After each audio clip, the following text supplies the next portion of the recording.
All right, we've got a lot of exciting stuff to cover today, and it is one past our start time, so I think I'm going to go ahead and jump in. Welcome, everybody. Thank you so much for joining us today for the STAR Center's Professional Development Series. Today, we are talking about navigating and enhancing effective intergenerational communication.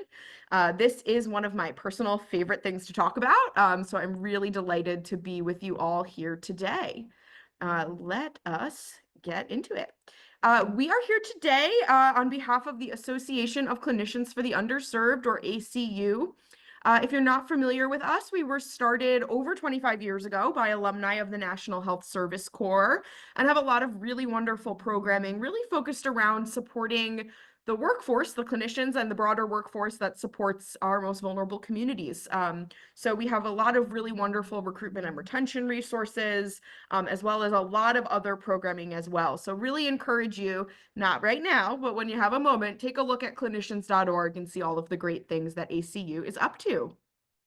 Now, specifically, we are here today as representatives of the STAR² Center. STAR Center stands for Solutions, Training, and Assistance for Recruitment and Retention. So we are your source for all things health center recruitment and retention, how to attract and hire the right people for the work, and then how to keep them there. Doing the wonderful work in your communities. So we are funded through a national cooperative agreement. We were first awarded it in 2014, so this is actually our 11th project year. And we're funded by the Bureau of Primary Healthcare through what is known as the NTAP program, which stands for National Training and Technical Assistance Partners. We are one of 22 wonderful organizations, each focusing on something different. And the beauty of the NTAP program is that all of our resources, all of our training, and all of our technical assistance is free for you to access. So we have our own separate website, chcworkforce.org. Please feel free on your own time to take a look around there and see what other resources and trainings we might have to be able to support you. And if you're not sure what you're looking for, or if we have the right thing for you, please don't hesitate to contact us.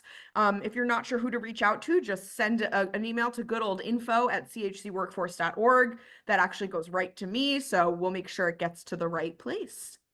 And on a similar note, this is our wonderful STAR Center team. I am Sydney Axelrod, the Associate Director of Workforce Development. I am going to be your facilitator for today, but you've got the whole team here on this slide with all of our email addresses, so please don't hesitate to reach out to any of us if you have any questions or are needing any support. And you will receive a copy of these slides after today's session, so don't worry, you'll be able to grab all of this info afterwards then. Okay, so that's who we are and why we're here. Let's talk a little bit about what we're going to be learning here today.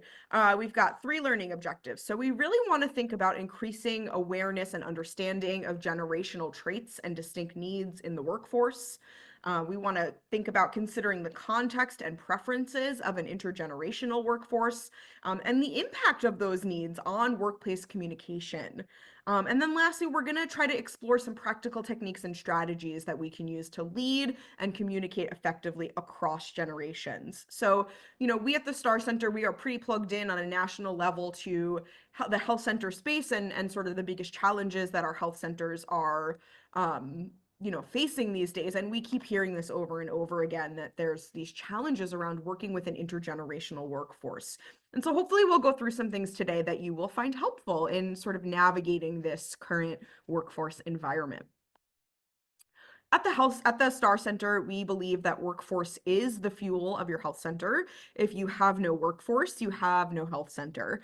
And so using this fuel metaphor, a health center with a full tank is one that identifies workforce as an essential organizational issue, right? Not just maybe this is important, maybe we'll pay attention later, right? But really centering it as an essential organizational issue, and then investing in appropriate operational and staffing resources to support that workforce. So with that being said, we know that today's workforce really is made up of quite a number of different individuals coming from a number of different backgrounds and sort of places in life, right? I should say, as we go along, please feel free to use the chat function, send your questions to me, your comments, your feedback. I'm going to keep an eye on that, and so would love to hear from you as we continue going throughout today. But as we start thinking about generations in the workforce, the first thing I really want us to do is really think about, what does that mean? What does that look like? And who is it that we're talking about in our workforce right now? This here kind of just walks us very, very basically, just through, the sort of the more common colloquial names for generations and who it is exactly that we're talking about. So if we start with the sort of most senior, if you will, generation up at the top of this list here, those are who we like to call traditionalists. Those are folks who are currently between 79 to 96 years old. You might be wondering why they're on this slide. They are very much still in the workforce and doing wonderful things. You'll see as we go throughout today's presentation, we're really going to be focusing on these latter 4 generations, as they are making up the majority of the workforce. But just wanted to highlight for you all that there are still some traditionalists doing wonderful work in community health centers. And so they exist, they are there. Following that generation, we've got the baby boomer generation. Those are folks who are currently between 60 and 78 years old. After that, we have what was referred to as Generation X or Gen X. Those are folks between 44 to 59 years old. Then we have the millennial generation. Those are folks, sometimes this is referred to as Generation Y. We are folks between 28 and 43 years old. And then we've got Gen Z, Generation Z. Those are folks who are 27 years old or younger. And so that is our sort of newest addition to the workforce.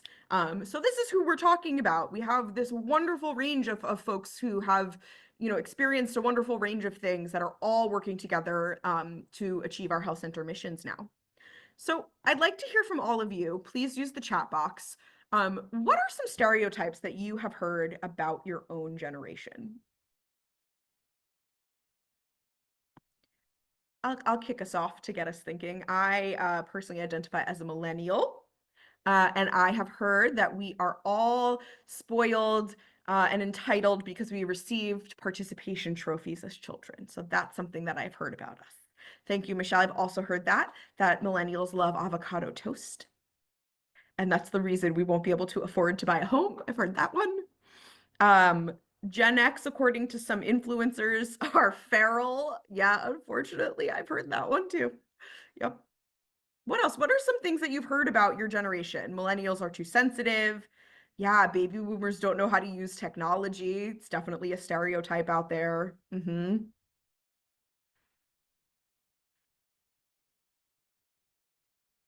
I've also heard the reverse of that as well. So not only that baby boomers are, bad at technology, but I've also heard the flip side, this assumption that that Gen Z is amazing at technology, just because they're from Gen Z, that they're all fluent in AI somehow, right? Yeah, millennials are entitled and lazy, right? Poor Gen Z gets lumped in with us sometimes. Yeah, thank you for humoring me, everyone. I really just want to sort of get us thinking about what these stereotypes really look like. Yeah, yes, thank you, Marilyn. You're a boomer and you have embraced the technology, right? That is kind of the point I'm trying to make here, is we all know that these stereotypes are floating around, right? We hear them all the time. And how does it feel when we hear them? Like, not so great, right? For me personally, it's frustrating to hear that I'm never going to be able to afford to buy a home because I waste my money on avocado toast, right? I'm allergic to avocados and I still can't afford a house, right? So we know, right, from when we're the ones experiencing this, we know that these stereotypes are not true, right? And it can be kind of hurtful and discouraging to hear these things. So what I want us to think about next is how we come to believe these stereotypes. Why do we hold on so tightly to these stereotypes, particularly when it comes to different age groups and different generations? So I really want us to think about it this way. What is informing our beliefs? And this is nothing new to think about it this way. This comes from a publication from 1990, right? But the point that we're making here is, observable, objective, factual data starts out in the world. And then really it starts with you, right? So what observable data informed your beliefs? And how do we go from something we've observed to forming a belief about it, right? And I just want to demonstrate for you here that there is a multifaceted process that is going on every single time we come to a conclusion, right? So we're looking at that observable data. We're starting with that big circle. We're all looking at the same thing. And then when we go to make meaning out of it, we're very rarely, our brains just don't work this way. We are very rarely able to take in all of it all at once, the whole big picture here, right? So we are, to some degree, whether it's conscious or subconscious, we are selecting certain things to look at. We are selecting certain data points to focus on. And then those data points don't just become reality. We make meaning out of them, right? And we assign motives to them. From there, we start making assumptions about that meaning, about those motives. We start drawing conclusions based on those assumptions that we've made. And then we take actions based on our conclusions, which are based on our assumptions, which are based on the motives that we have assigned, which are based on the data that we chose to look at, right? And largely this process is happening in a millisecond, and it is happening subconsciously, right? But I just want to sort of start our thinking here to say, very rarely are things factual and observable as human beings. This is just how our brains work. This is how we understand the world and how we navigate within it, right? So you might kind of get a sense of where I'm going with this. We hear a lot about this great generational divide, right? I hear there's this great generational divide in the workforce these days. And I have to tell you all, generational divides are far more manufactured than they are real. I'm going to say that one again. Generational divides are more manufactured than they are real. This is a very big and very pervasive misconception that there's this huge, great, unpassable divide between the generations. It's simply not true, right? And we see this in the research too, right? This is a quote from the Center for Creative Leadership. They have a lot of really great resources. And they say that companies invest millions of dollars in training and development because of their beliefs about these generational differences, about this great generational divide. And they're doing it because they believe that that's true, even though the evidence doesn't support those beliefs, right? The evidence does not point to a great generational divide, but we are so married to this idea that we're going to go and invest millions of dollars in training and development to try to bridge this gap that might not even exist, right? And it sort of goes with, as with many things, right? That we really need to be careful about putting people in boxes, right? And oftentimes that's what generational research does, right? We are reducing entire groups of people down to some singular defining characteristics. And as we know, no group is a monolith, right? And so really the key to understanding someone's behavior is to look at the individual, right? And the best way to find out how to motivate and engage that individual is to ask them what matters to them, right? So we start getting into really risky territory when we really start making these generalizations, when we start looking at generations as one note groups of people that are all going to act and think and behave and believe the same just because of when they were born, right? Really, everyone is different. Everyone has had a different life experience, whether you were born the same year or whether you were born 50 years apart from one another, right? And I really want to zoom in on this a little bit more and think about this even deeper, right?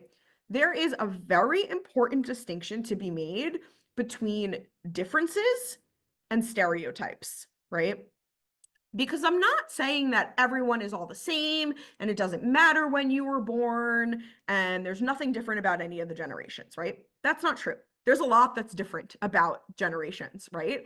But there's a distinction between differences and stereotypes, right? So when we acknowledge the differences that exist between groups of people, what we're doing is we're looking at things in a very nuanced way, right? We're looking at the complexity of it all. We're acknowledging and respecting individuals and what that individual is bringing to the table. And when we're thinking about things as being different, then we're really driven by more objective thinking, right? Now, on the other hand, if we start categorizing these differences and assigning those assumptions to them, that's when we get into these stereotypes, right? And the thing about stereotypes is they do not leave space for the nuance, and they're actually quite harmful, right? Stereotypes rely on us generalizing, us assigning some type of trait to an entire group of people, regardless of individual life experience.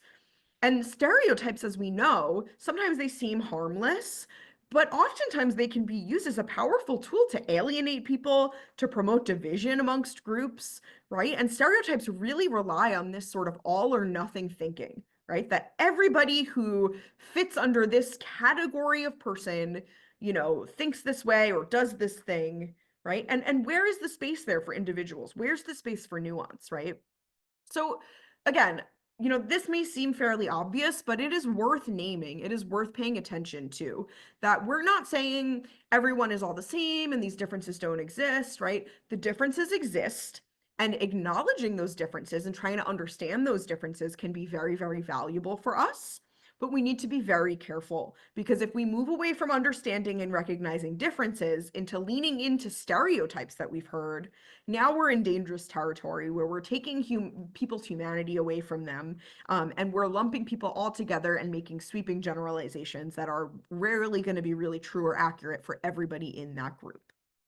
So I hope that makes sense. I really want you all to keep this in mind as we're kind of working through this session today and thinking about all of these different things, right? If you have a knee-jerk reaction in your brain about a certain person, check yourself and say, wait a minute, is this like a difference that we have, or am I leaning into a stereotype here, right? And on this note of our generational differences, as I said, they are very real and they very much exist.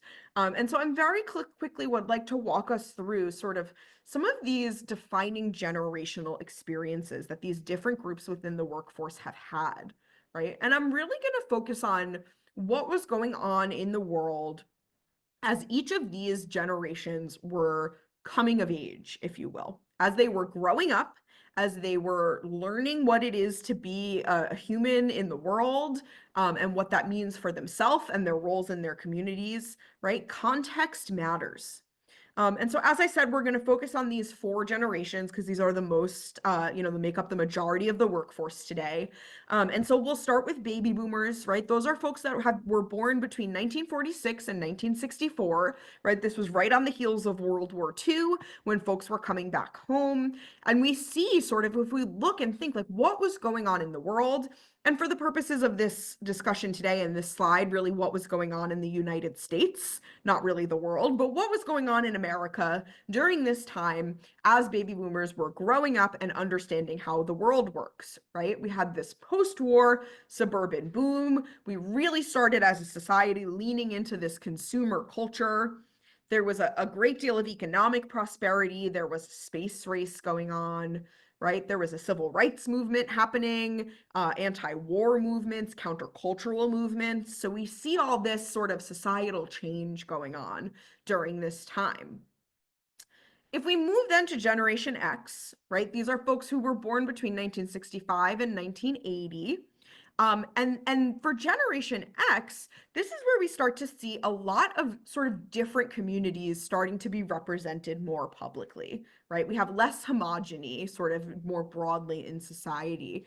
And we also see a little bit of shift in our sort of economic culture, if you will. So for Generation X, a lot of them, when they were growing up and coming of age, not all, again, because we're not stereotyping, but for many, there were multiple working parents in the house, right? Or whatever sort of parental figures were in the home were working, right? And that's when we had what we like to call latchkey kids. And for those of you maybe who are a little young for this generation and don't know what that means, that's really like kids coming home after school at the end of the day and they're not being a parent home because the one or both parents are working. And so that kid is letting themselves back into the house, making themselves a snack. They're kind of on their own, go play with your friends, like not a lot of supervision going on. And at the same time, right, we start to see this is really the beginning of what's going to be a huge uptick in the advancement and development of technology, right? So we can look at what's going on socially, but we can also look at what's going on in terms of technology that is available to the average American, right? And so all of a sudden now with Generation X, as they're coming of age and understanding the world, we have the rise of cable television, the rise of video games being accessible and in the home, the rise of personal computers being available for the very first time, right? And then we move into millennials, right? These are folks that are born between 1981 and 1996. Again, we're seeing even more sort of representation and visibility for even more different sort of groups within society that we haven't really seen before this point. some of the defining sort of social moments that happened in this country for millennials when they were coming of age was 9/11. And I think for any of us who were alive during that time, whether you were, in your adolescence and just learning about how the world works, or whether you were already an adult and independent and in the workforce working, I think we can all agree that those events really changed this country, the norms of what was going on. And so that had a big impact on how we understood the world and our place within it. And we're seeing even more pervasiveness of the internet available right in people's homes, of social media starting to become a thing, right? Like MySpace, early days of that going on as millennials are growing up. Millennials are also experiencing the first smartphones, to have that type of computing power right in our hands for the very first time. Um, and then we move along to Generation Z. I could talk about each of these all day, but I know we have a lot to cover today. So Gen Z is folks that were born between 97 and 2010.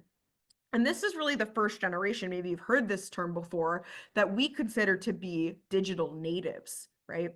And the way that I like to think about this is even for millennials, such as myself, and I can speak to my own experience, um, technology was around and available when we were kids growing up, but it was brand new, right? And so we had to learn it, like we had to learn anything else. So millennials were younger than, say, Generation X or baby boomers were when they had to learn it, right? Baby boomers are, let's say, learning a new technology while they're already in the workforce. Millennials on the same, maybe learning that same technology while they're in school, right? But they're still learning it nonetheless. I still took typing classes in school, right? It was still something that we had to learn once we had already learned all these other things, right? We get to Generation Z, and this is really the first generation that the language of technology is also their first language, along with whatever spoken language they're speaking in their home, right? It's not something that they're learning through formal education in school once they've already learned how to read and write and talk and understand themselves in the world. It's already in their hands from the jump. Right. And so that's what we mean when we say digital natives. They're coming up with this technology and it's like their first language. Whereas for the rest of the generations, it really was a second language that we all learned at different points in our lives. And if we kind of circle back to this idea of what was going on socially and culturally in this country as Generation Z was growing up, we see a real shift here into an awareness about mental health, about the concept of self-care, right? We should also mention there was a global pandemic that happened while Gen Z was sort of coming of age, if you will, right? And I'm seeing in the chat here, Michelle, remember being in high school when 9/11 happened, and then the fear of Y2K. Yeah, really good examples of these really sort of critical, pivotal social moments that were happening, right? And we can find comparable examples from across every generation of these defining moments that really felt like they changed the culture, right? And the point that I'm trying to make here, I'm kind of rattling on about all these different things, is that every single person who was born between 1946 and 2010 experienced a different world. And they experienced, there's a number of different experiences they had just due to their own personal and family situations. But if we just look at the context of what's going on in the world, what's going on nationally, what's going on globally, what's going on culturally, socially, and what's going on with the development of technology, it looks wildly different, right? So the experience that a baby boomer had as a teenager, as a young adult, was a very different experience than, say, a millennial had as a young adult and as a teenager because of all of these different things, right? So my point here is I want us to keep this in mind, right? When we can't expect everybody to meet us where we're at and have the same worldview and the same perspective and the same understanding of how the world works when we all basically grew up in different worlds, right? And if you don't believe me, just think about something like technology, right? And how technology looked in 1950 versus 2005, right? And like what a completely different world we're talking about there, right? And so people who were born at different times have a different understanding of how things work, and there is no right or wrong or good or bad or better or worse. They're simply different, and it's important to pay attention to those differences. A lot of times we like to think that these differences create this sort of like insurmountable void or gap between us all. But really, like, let's ask ourselves, is this a generational difference or is it just a difference of context, right? The reality is that everybody wants pretty much the same thing, right? We have so much more in common than we have different from one another. And when it comes to work, the thing that people want that's the same is for their organizations to cultivate respect, right? And this quote here again from the Center for Creative Leadership says, some would argue that this is really the secret to teamwork and leading across generations is that everybody wants respect, right? So hopefully that's not too much of a secret. Hopefully that's something we're all already thinking about. But if you take away one thing from today's presentation, I want it to be this, that today's intergenerational workforce has far more in common than not, right? It's very easy to focus on the things that are different about us and then lose sight completely of all of the things that we have in common, right? Because when it comes to work, and especially work at a health center, especially doing this meaningful mission-driven work, generally speaking, all of your employees want the same thing, right? Everybody, I don't care when you were born, everybody wants to be effectively compensated for the work that they're doing. Everybody wants to get some sort of meaning out of their work, especially in this space. People are doing this work because they want to do mission-driven work, right? People want to work with reliable and supportive colleagues. People want career development opportunities. People want workplace connections. People want secure work environments. I don't care if you're 20 or 70, you're gonna probably want most of these same things. And so I really want to encourage you all to start focusing here on what do we have in common, right? Instead of focusing on all the things that are different about us. Listen, I'm not naive.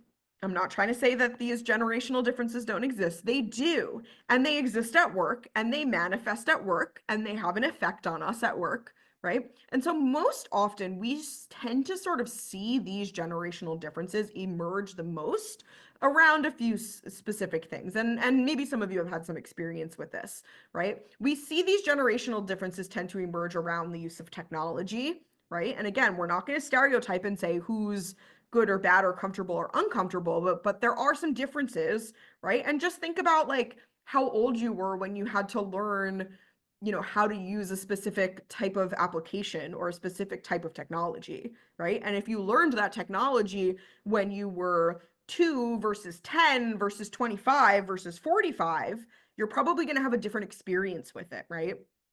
We also see these differences emerge around communication, different preferences around communication styles and modalities, right? We see some differences around expectations for giving and receiving feedback, right? That's one of those results of societal culture changes, right? And what was acceptable way to communicate to whom, right?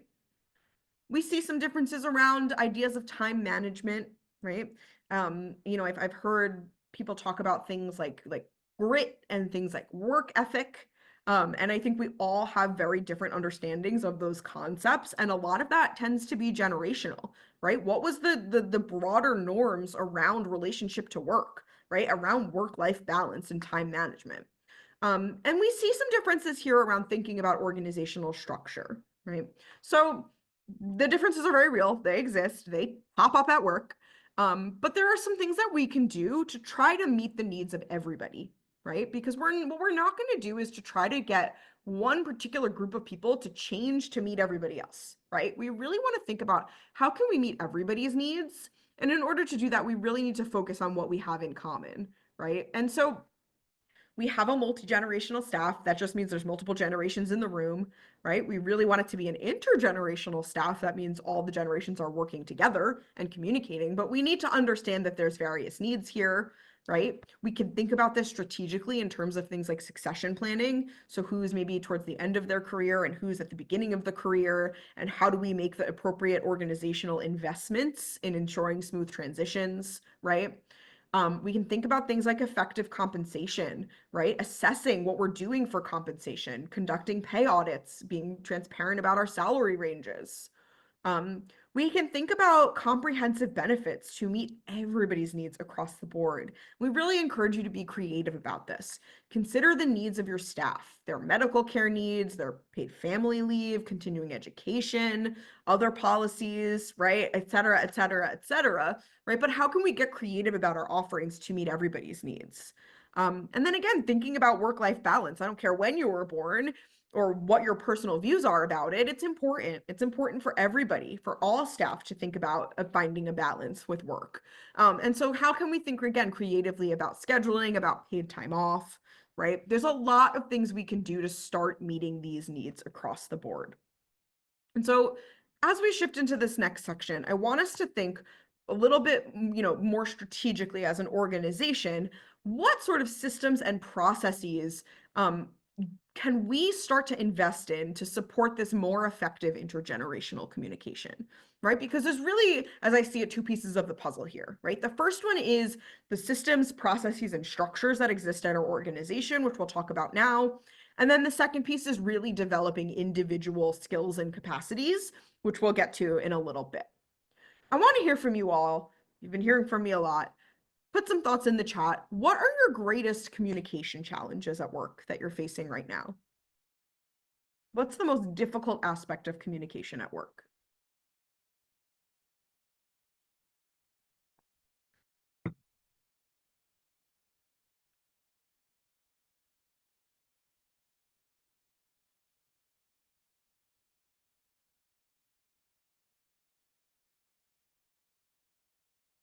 While you're all typing that, I'll share some examples that come to mind for me. I hear a lot about challenges with silos at health centers where you have different departments or different teams. Information might be flowing really effectively within that team, or department. But then when it comes to interdepartmental communications, right, the silos really have kind of tough walls to break through there. System-wide information being shared with recruitment, right? Changes being made and others are not notified. That's a big challenge. Yeah, we hear that one a lot too. Let me make this a little bit bigger. We've got some good ideas. Thank you, everybody. Being too rushed to communicate effectively, right? It's like you got to just say something, and so you don't have the time to really dedicate to think about how you're saying it. Understanding what's important to one generation in communication style might not be important for another. Yeah, because we all grew up with different models of communication styles of what was like acceptable, what was appropriate, what was okay, right? There's a lot of difference there. Feeling like you're not being heard, feeling like things are not being followed up on, right? Those loops not being closed, that's definitely a communication challenge, right? Yeah, Jill, I see you kind of talking about communication modalities here, right? Figuring out the best way to reach everybody, email, intranet, flyers, meetings, post a sticky note on the bathroom wall, right? Like, how do we get our message across? What are the channels and modalities available? Yeah, getting information to flow across multiple health center sites. Thank you, Marilyn. That's another big one we hear a lot, right? So thank you all for sharing. I think we can all agree that communication is not simple. It is not straightforward. And there's a lot of things that can kind of get in the way. But effective workforce communication is really important, right? Open communication across your organization is going to foster trust and foster engagement. On the other hand, poor communication is going to contribute to burnout and turnover, right? And this might sound a little bit dramatic, but it's true. Poor communication is going to have a very serious impact on the way that your staff experiences working at your organization. And I think oftentimes, especially from leadership, there's a lot of fear associated with the concept of open communication, right? Are we sharing too much? Are we sharing things they don't need to know? Is it going to come back and bite us? Right? Like, I don't have a great answer, or it's not really good news. So maybe I don't want to share it because I don't want to bring morale down, or I don't want to look incompetent, right? And it's that kind of thinking that really gets us in trouble. Open communication, even vulnerable and honest and open communication, even if it's not always about positive things, that is what is going to foster trust amongst your employees. And that is what's going to help increase your engagement of your employees, because they're going to feel respected and valued to hear even the hard things. So we went over a lot of these from, the things that you all have shared, but these are just sort of some kind of common barriers that exist to communication, right? So siloed teams or siloed sites, right? You have like a small closed group within which communication's great, but you're not really communicating across groups, right? You're losing a lot of really valuable insight and information, when we're running into silos. infrequent or unclear messaging, right? It's great to get a communication out, but if the communication is really convoluted, if it comes out randomly once every 3 to 5 months and you can't really make sense of it or what to do with it, it's not so valuable, right? A lack of structured feedback can be a real challenge to communication. Feedback can sometimes be difficult to receive, right? If we haven't really done the work to figure out how to build capacity to receive it a little bit better. Yeah, over reliance on top-down communication, that information is going to funnel from the top to the bottom. I think we all know from our own experiences, it doesn't usually happen that way, even with the best of intentions. And there's a very little sort of infrastructure to ensure that the real, core of the messaging is making it from the top all the way to the bottom, right? And then lastly, might seem obvious, but I think it's worth noting that like a lack of communication altogether is a barrier to communication if there's just not enough of it or coming from the right people, right? So all of these things are very real. I'm sure you all struggle with one or more of these on a pretty regular basis. But there are some things that we can do and think about sort of from a systems and process perspective as an organization to try to sort of overcome some of these barriers. And so when we're thinking about strategies for effective communication, I really like to think about this again in this sort of channels and systems and pathways perspective, right? Because the reality is that you are never going to know exactly what the thing is that's going to need to be communicated 2 months from now, because anything can happen between now and 2 months from now, right? So you might not know the message itself, but what you can know now and what you can invest in building now is the pathway through which that message is going to be shared once we know what it is. And if we make the investments now in those pathways, it will be so much of a lower lift when the message actually needs to be shared because we're going to know exactly how to share it in the most effective way, right? And so I just want to remind you all that there's like a lot of tools and resources and technologies that are available and a lot of different ways we can think about communication channels, right? So this is not an exhaustive list, right? This is only like a few examples, right? Staff meetings, that's a great way to share information and communication with your staff. But even staff meetings, what does that look like? Is that a Zoom meeting or a Teams meeting? Is that meeting being recorded and then uploaded to some kind of intranet for people who weren't able to make it? Is somebody taking minutes and those minutes are being shared broadly with folks in case they weren't able to make it or had to step out, right? Don't just rely on all staff meetings, right? It's really important that the team communication is happening as well. So how can we build these other structures and pathways for communication, regular meetings where people can expect to receive information, right? And then when you have information to share, it's not like, oh no, I have to share this information with the team. Should I send them an email? Should I try to coordinate our schedules for everyone to come in?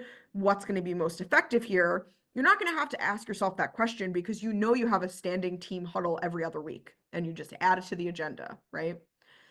Don't forget about one-on-one conversations. And again, think about scheduling them at a regular cadence. So you have sort of a container, so to speak, to put all of the, parking lot, to put all the things you need to talk about, and then you have the existing opportunity to talk about them.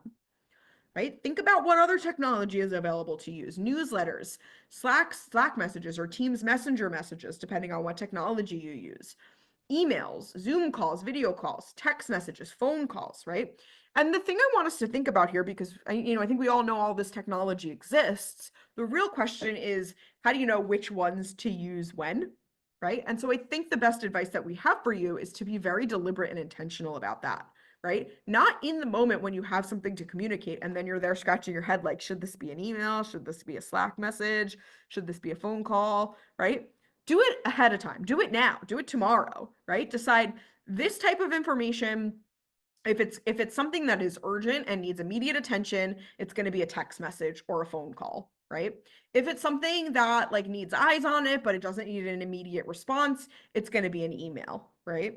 If it's something that people just need to be made aware of, but they don't need to take action on, we're going to put it in the newsletter, and we're also going to make sure that we highlight it at the next all staff meeting, right? Do you see what I'm kind of getting at here as we're putting this together? Really putting together a communication strategy, right? And it is not enough for you to be sitting there on your own and saying, okay, if it's important, I'll text. If it's can wait a minute, I'll email, right? What's more important is making sure that everybody's on the same page about that everyone is aligned in their expectations, right? I know that if I need something from my team within the hour, I'm sending them a Slack message, right? I know if they haven't answered that Slack message within 10 minutes and I'm getting nervous because I need it, I know I'm picking up the phone to call them because I know I'll be able to reach them, right? Um, and they know the same thing too. And so it's really important to make sure everyone is on the same page here. Everyone's going to have different preferences for these types of communications. Do not make assumptions about what type of communication someone prefers simply based on their age or their generation. Just don't do it, right? We don't want to lean into those stereotypes. What's more important is that we are very, very clear about our expectations. And I recommend having at least one or two backup modalities, sort of as I have explained in these examples, right? If it's something people just need to be aware of, we're going to put it in the newsletter that goes out every single week, but we're also going to make sure we mention it at a staff meeting, and that happens once a quarter, right? Whatever it is, make sure we're being, we're reaching as many people as possible in as strategic of a way as possible. And that's going to start to bridge some of what feels like a gap between generations, because then everybody's on a level playing field. Everybody has access to the same information in the same ways, right? I also want us to really think, as we're thinking about these broader systems and our broader communication plans, about the role of leadership in that. There's a very important role for leadership to play in modeling the type of communication that is going to be effective for everyone, right? Leadership needs to reflect the organization's goals in their day-to-day activities and actions, right? And the alignment of your health center's mission with the needs of your workforce is really, really critical, right? So it starts at the top. If you have sort of identified all these, this great communication plan that like X information is going to be communicated through Y channel at, Z frequency, whatever it is, don't be afraid to get detailed. You need to make sure that leadership is bought into that model and that they are using it and modeling it, right? I had a boss once that was, the CEO of the organization and would like try to pick up the phone and call all the time. And we had all these established norms of how information gets communicated, and he just completely disregarded them all, right? And just said, I'm more important. I need to access you. I'm going to call you because it's more convenient for me, right? And it created really ineffective and inefficient flow of information across the organization because the expectations were attempting to be laid out and aligned, and then they weren't followed through on, right? And so it's really important that we think about the role of leadership in reflecting the organization's goals in their day-to-day operations. So I'll let y'all think about that one a little bit. This applies kind of across the board beyond just communication. And for our last little bit of your time here together, I want us to think about, beyond just the systems and the structures, what is sort of our personal role in ensuring that we have more effective communication across generations? Because every single person in this room, every person within your organization, I would argue every person on this planet, has a role to play in doing self-reflection and building their own personal capacities to handle difficult conversations and potential conflict better, right? And to educate ourselves on how we can show up better. So let's think about this. When we think about conflict, is that like a generational or age-related trait? Are older people more confrontational and, more prone to conflict than younger people, or vice versa? Right? Think about it when it relates to communication. Are people who were baby boomers, inherently worse at communicating than people who are millennials? Are people who are Gen Z inherently bad at communicating compared to a baby boomer? And spoiler alert, no, right? Conflict is not a generational trait. Good or bad communication is not a generational trait. These are things that affect all of us, right? And we all have an opportunity to reflect and to build our own personal skill to try to show up a little bit more effectively next time. So when we're thinking about these difficult conversations, when we're thinking about potential conflicts that could arise between people from different generations, right? When we're thinking about navigating conflict at work, I want to reassure you that conflict is normal, it is natural, and it is an opportunity for growth, right? We have been duped into thinking that conflict is some big, bad, nefarious thing that should be avoided at all costs. And if a conflict arises, it somehow means we failed at something, right? The reality could not be further from that, right? Conflict is a natural, normal part of life. We are all different human beings, right? Think about something like an optical illusion. You look at a picture, half the people in the room say, oh, look, it's a picture of an old woman. And half the people in the room say, wait a minute, that's a picture of a young woman. And it kind of depends how you look at it, right? So if we could have two different human beings looking at the exact same image and seeing and perceiving two completely different things, right? Anybody remember that whole weird like blue dress, gold dress debacle from the internet a few years ago, right? If that can happen, like of course conflict is going to happen, right? We all have different ways of seeing the world and making meaning out of it, largely due to what we experienced when we were growing up, as we were talking about before. So if we really shift our mindset around this and say, wait a minute, conflict isn't bad, it's totally going to happen. We almost expect it to happen at some point. People are going to disagree about things, right? How can we leverage this as an opportunity to learn something, right? How can we make this a productive and positive opportunity to learn more about one another? This is a real quick graphic. I just want you all to keep this in mind that, this is an iceberg. If you can't tell, people's positions are above the surface. That is what we see, right? The position, I need a raise, give me a raise, right? That's my position and I'm sticking to it, right? But 10 times out of 10, there are things going on beneath the surface that we might not be seeing, right? And underlying every position that every person has ever had is an underlying interest, right? So my position might be, I need a raise, give me a raise, right? But my underlying interest is like, you know what, my child has special needs and they're in a special school and they raised the fees this year for my child's school. And so I'm not going to be able to send them to that school if I don't get a raise, right?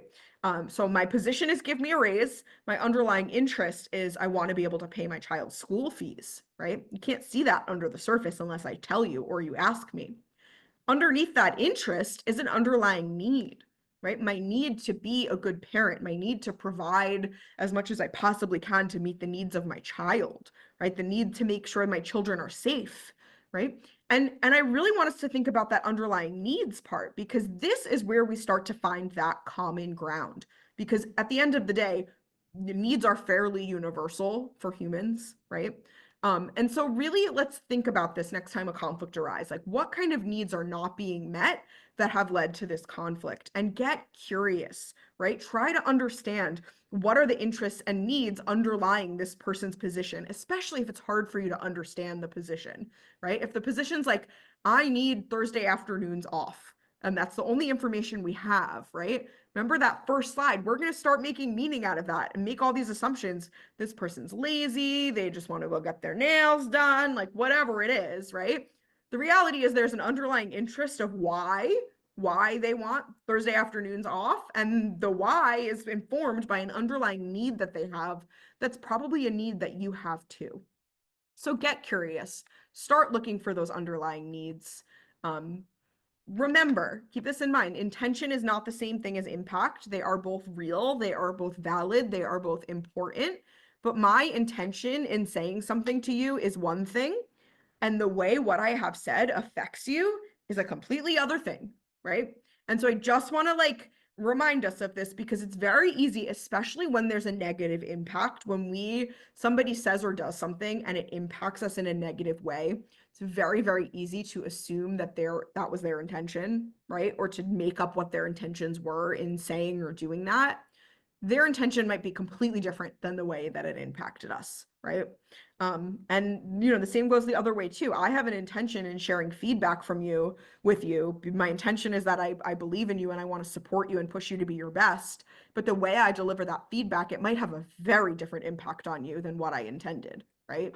And so what I really want us to think about here is really this idea of making a habit of assuming good intent, right? And inquire to learn, get curious, right? That's my other kind of big takeaway from today. Get curious, try to learn more, right? So everybody has their own challenges, right? Don't assume that you know what's going on with somebody. So reflect on how your work and your action affects somebody else, right? You go back to the basics, use your good communication skills, use active listening, use paraphrasing, all really important tools for having a better conversation. And again, if you're feeling challenged, if you're feeling triggered, if you're feeling upset or reactive to something someone has said or done, before assuming what their intention was, inquire to learn. Try to understand what their intention was. It could just be a cultural, generational difference in the way we communicate about things, right? But instead of assuming somebody's just a not nice person who doesn't like you, right? Maybe we check our own reaction and get curious and say, try to ask questions to learn more about the why, right? One of my favorite questions to ask, one of my favorite phrases to keep in mind to help you do this more effectively is the phrase, help me understand, right? Hey, Janet, when I saw you in the break room yesterday, you made a comment to me about, my handwriting on all that paperwork that I turned in. Can you help me understand what your intention was in sharing that feedback? Right? Help me understand, right? Instead of assuming you understand, ask someone to walk you through it and explain it to you. I know Janet is on this call. That was just the first name in my head. I don't mean to be putting you on the spot there. But get curious, ask why, try to understand, right? I was doing this session in person recently, and I had somebody pull me aside and say, can you help me? I'm at a loss. I have, this person on staff. They were an HR professional. They said, I have a person on staff at my health center. And I just, I'm really struggling to navigate these difficult conversations. It's like I'm looking at the Post-it note and I'm saying like this is a blue Post-it note, and then that person is saying it's green, right? And how do we bridge the gap? How do I get through to them? How do I like move through this, difference of perspective? And like they seem so stubborn and it seems impossible, right? This was my advice for them, was get curious. Help me understand what you see when you see green, right? Help me understand why you think it's green, right? Janet, apologies. I must have seen your name pop up before, so it's fresh in my mind. But get curious, right? Don't assume that somebody has any particular intention in sort of saying that the sky is green. Maybe they really see it as green, right? Or maybe they got their colors confused, right? We really don't know. So we want to make a habit out of this, right? We want to recognize that stress makes us more likely to ascribe intent to somebody else's actions, even when that's not really there, right? So I'm going to kind of wrap us up here by thinking about some real strategies that we can use, real tangible take homes for leading across generations, right? Because again, I don't care if you are sort of the lowest level position in the hierarchy, everybody has an opportunity to really lead in this space. And so again, this comes from the Center of Creative Leadership. These are 10 tactics for leading across generations. I think these apply to leading across any groups of any humans, right? But we can learn from one another, right? And don't assume who in the room has which expertise to lend, right? Don't assume that the youngest person in the room is the best person to teach everybody else about a new technology tool. You'd be surprised, it actually might be the oldest person in the room, because that person really loves technology and has used this application at a previous position because they have so much more work experience than anyone else in the room. And they're really great at it and they love it. And that is the person to help sort of teach everybody else how to do it, right? So do not assume who has what to teach, right? But learn from each other. Share the skills that you do have. Right? Think about investing in well-being. If you're curious about how to do that, the STAR Center has a lot of other great resources on that, right? We find those common shared values at a health center. That should be easy because it's all mission driven. We have the same goals, right? Show respect to one another, be trustworthy, promote a supportive workplace where we're not kicking people when they're down, but we're trying to, offer our support to folks. Communicate changes in an effective and timely way. Think again about those communication structures and how those changes are being communicated through which channels. Try as much as you can to break down those silos, right? Silos just beget more silos, right? So if your teams are siloed just based on like department, you're going to start to see silos popping up elsewhere as well, right? So break them all down, right? Do the right thing to retain your talent. Create a place for learning, right? Create that environment where people can learn from one another and share and ask questions, and really invest in building those teaching skills, right? Because again, every person in that room has something to teach everybody else. Don't assume what that is, right? And really create the space and the organizational culture and the organizational norms where that learning and that teaching can happen, right? This is just another framework, right? This comes from, a book called Sticking Points, How to Get 4 Generations Working Together in the 12 Places They Come Apart. But this is just a real quick framework for you all to have in mind. Again, you'll get these slides, right? So we start with acknowledging, talking about generational differences, because we can't solve a problem if we don't acknowledge it exists, right? We focus on the why and not the what. We really, this is where we lean into those common needs, right? This is where we dig beneath the surface of our positions and try to understand our interests and our needs and really find those why uniters, appreciate what every person is bringing to the table, right? Flex. Agree on how we can accommodate different approaches. Where can we have a little bit of wiggle room to meet people where they are, meet people in the middle, right? Leverage the strengths that you have available on your team. Maximize the strengths of each generation, right? And again, don't assume which generation is going to have the most knowledge here, but you can have one person teaching somebody else something, right? Or one person teaching a whole group something. And then lastly, resolve. So determine which option is going to be the best, create the best result. You might not even need to get to this point if you have successfully flexed and sort of met everybody's needs. But this is just for your consideration to think about really breaking this down in an intentional way. And at the end of the day, communication is essential. I've said all of this already. Your words and your actions matter, right? So what you say and what you do matters. I don't care if you're the receptionist or the CEO. What you say and what you do matters. It affects the people around you. How you say it and the actions you take matter, right? And really think about leaning into this bi-directional communication, not relying on top-down sharing of information. We want to think about creating a dialogue. That is how we're going to the only way we're going to overcome our differences and move away from our stereotypes is if we create a dialogue, right? Which requires us to not be dismissive. It requires us to be open, to listen, to learn, to adapt, right? Really lean into taking a strengths-based perspective. So not like, oh, Susan over there is so old, she can never learn how to use our new EMR system, right? Take a strengths-based perspective. Susan has been in this field for 30 plus years, and how much brilliant institutional knowledge does she have, and how many systems has she seen come and go, that I'm sure there's some valuable insight and learning that she has to share with the rest of us, even if she's not familiar with this new platform, right? Do you see the difference? That's the difference between taking a strengths-based perspective. And share your appreciation with your colleagues. It goes a really long way.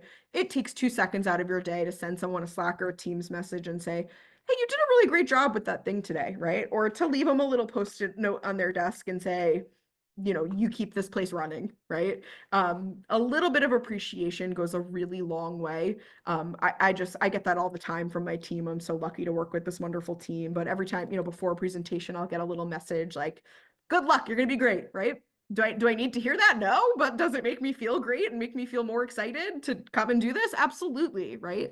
So don't shy away from appreciating and really leaning into the strengths that everyone at your organization is bringing, regardless of when they were born.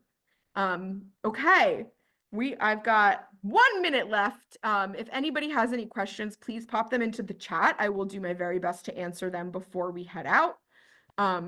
In the meantime, please make sure you sign up for our newsletter to find out about all of our other wonderful training opportunities.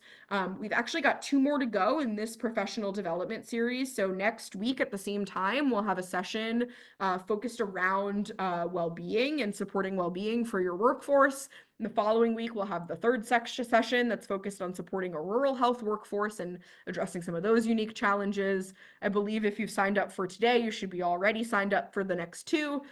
So we look forward to seeing you there, and please spread the word. It's not too late to register for those 2 additional ones as well. But if you want to make sure you don't miss anything, please sign up for our newsletter and please stay in touch. We would love to hear from you.